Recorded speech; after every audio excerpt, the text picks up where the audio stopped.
নমস্কার বন্ধুরা, আশা করি তোমরা সবাই খুব ভালো আছো। আমিও খুব ভালো আছি। কদিন আগে গৃহপ্রবেশে গেছিলাম, তো সেই ভিডিওটা তোমাদের আজকে আমি দেখাচ্ছি। তো আমি গিয়ে ফার্স্টে ওখানে পৌঁছে গেছিলাম, তারপরে সকলের সাথে দেখা হলো। দেখা হওয়ার পরে এই যে এখানে একটা কি নিয়ম করছে কাকি, বুঝলাম না, যে বাচ্চাদেরকে গলায় মালা দিয়ে, খুব ভালো লাগলো নিয়মটা। বাচ্চাদেরকে তো সম্মান করা, পা ধুয়ে দিচ্ছিল। তোমাদের যদি এরকম রিচুয়াল থেকে থাকে, এটা গৃহপ্রবেশ কিন্তু, ঠিক আছে? তো এরকম রিচুয়াল থেকে থাকলে অবশ্যই কমেন্টে জানিও। আর এই যে আমি তোমাদের প্রিয় আমি, তো যাই হোক,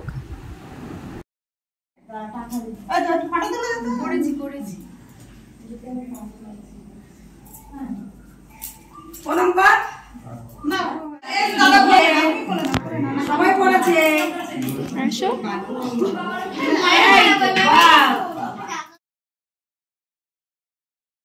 এরপরে একটু ঘুরতে ঘুরতে ঠাকুরের জায়গাটায় চলে এলাম। আর এখানে দেখো অনেক গোপাল আছে, অনেক কি ভালো লাগছিল গোপালগুলো, মানে সব গোপালকে কি সুন্দর সাজিয়েছে, আমার খুব ভালো লাগছিল একদম। আর তারপরে প্রসাদ খেয়ে নিলাম। আর তারপরে সিন্নি, তোমরা কারা কারা সিন্নিটা পছন্দ করো অবশ্যই জানাবে, কারণ সিন্নি আমার খুব পছন্দ।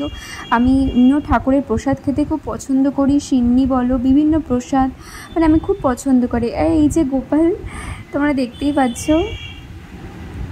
তোমাদের বাড়িতে কাদের বাড়িতে মানে গোপাল আছে আমাকে অবশ্যই কমেন্টে জানিও। আর এই যে খেতে বসে গেছি, আর গৃহপ্রবেশের খাওয়া শুরু হয়ে গেল, তো এই খেয়ে নিলাম। তো তোমাদের এই ভিডিওটি কেমন লাগলো সেটা কিন্তু অবশ্যই কমেন্টে জানাবে। আর লাইক করতে ভুলবে না, সাবস্ক্রাইব করতে ভুলবে না। আর আমার কিন্তু এই রকম আমের আঠি দিয়ে যে চাটনিটা, সেটা কিন্তু খুব ভালো লাগে। পায়েসটা সত্যি দারুণ হয়েছিল। তারপর রাতের বেলাতে একটু কীর্তন চলছিল। সমস্ত মানুষ অবহেলা করে সত্যি বলছি,